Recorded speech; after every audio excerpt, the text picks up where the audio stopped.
The wind howled across the frozen plains of Kvorakes' northern hemisphere, shrieking through the broken bones of ancient forests long dead from planetary shifts. Among the endless ice and rock, a shivering silhouette stumbled across the terrain, an alien woman cradling her small, unmoving child. Lyra of the Zerai was once nobility, regal, poised, fierce. But that was before her mate challenged the High Chieftain and lost. The sentence was swift: exile for the entire bloodline. Now, stripped of her name, her rank, and her rights, she trudged through death's white kingdom, wearing only the remnants of her ceremonial robes, torn, filthy, and barely enough to cover her scaled body. Beside her, her child, Rin, lay wrapped in old leathers. The cold had seeped into him despite her best efforts. His breath was faint now. Oh, faint. There was no one to help. No tribe. No kin. Only snow and silence. And then a sound. Mechanical. Alien. Lyra jerked her head up, her eyes widening at the sight of a figure descending from a transport vehicle.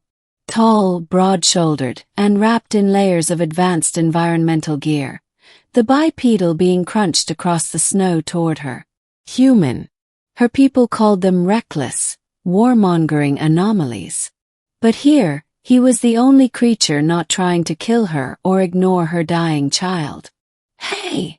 the human called out, his breath steaming through his visor. "Are you okay?"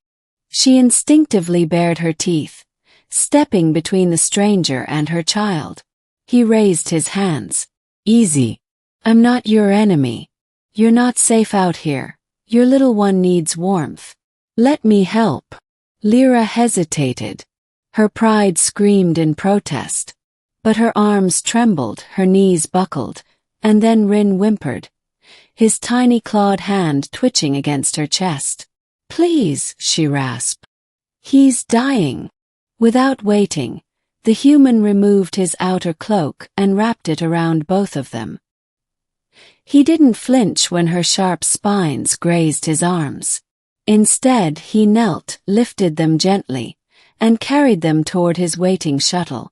Inside the heated cabin, Rin stirred, his skin gradually regaining color.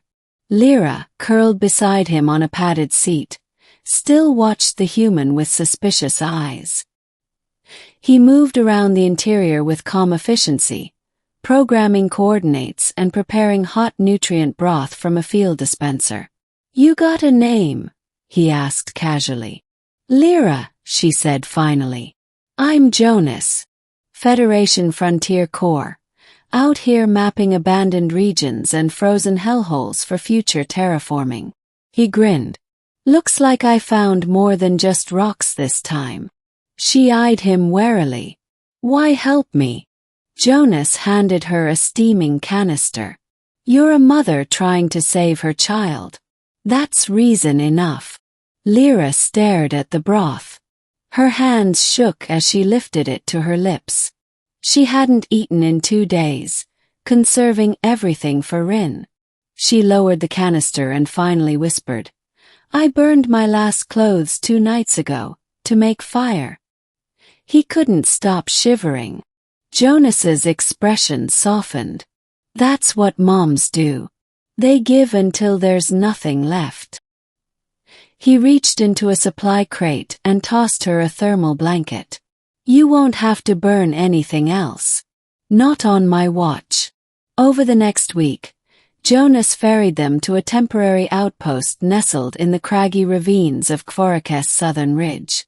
It wasn't much, just a converted mining station with 2 heated rooms and a functioning comm relay. But it was safe. Lyra began to regain her strength, though the emotional wounds remained raw. She rarely spoke except to Rin, but she watched Jonas. She noted how he patched leaks, cooked with strange human spices, and tried to entertain her son with silly gestures and tales of Earth's vast oceans. Rin adored him immediately.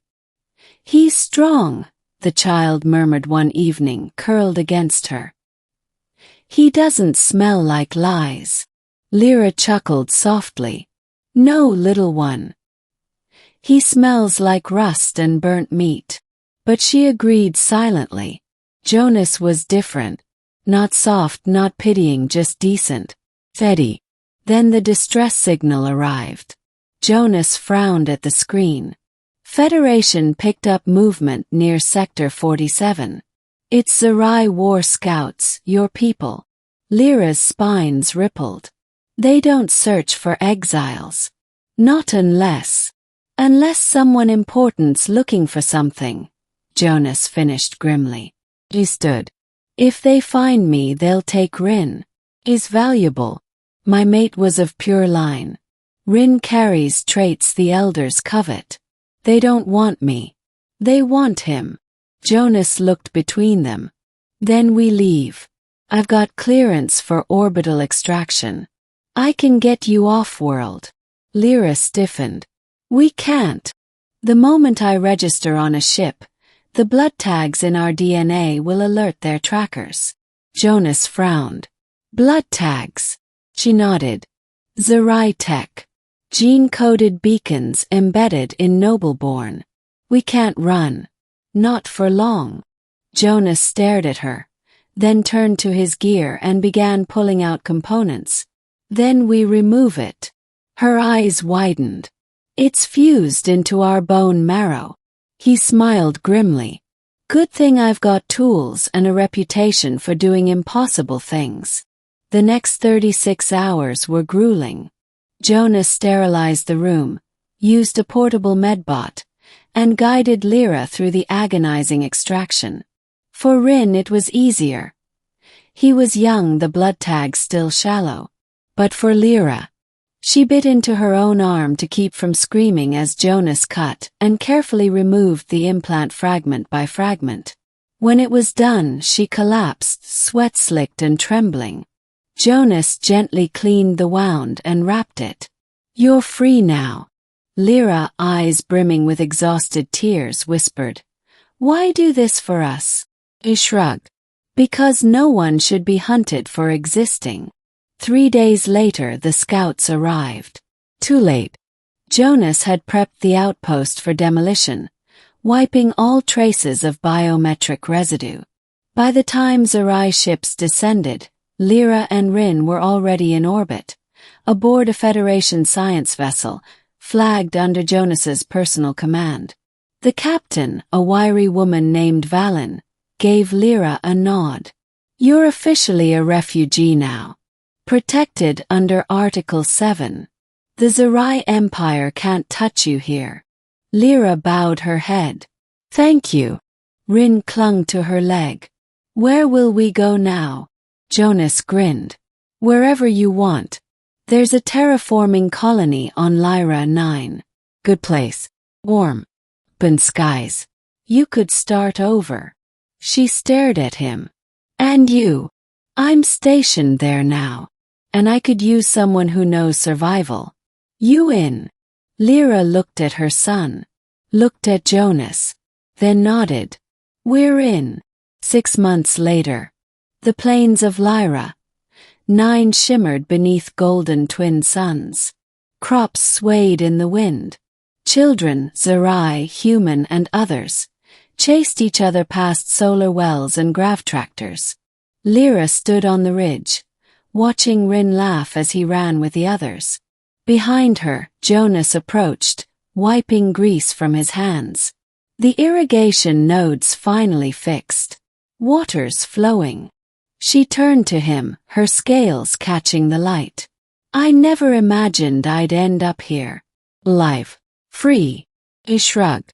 You gave everything to save your child. The rest was just helping a mother get to where she was meant to be. Lyra stepped closer, her gaze intense. And what of you? You saved us. Fought for us. Do you know what that means in Zerai tradition? Jonas raised an eyebrow. Let me guess. I get a ceremonial dagger or a thank you fruit basket. She leaned in, spines fluttering gently. No. Means you are now part of our clan. Permanently. He blinked. Wait, like honorary. He smirked. No. Like you're stuck with us forever. Rin charged up the hill and flung himself into Jonas's arms.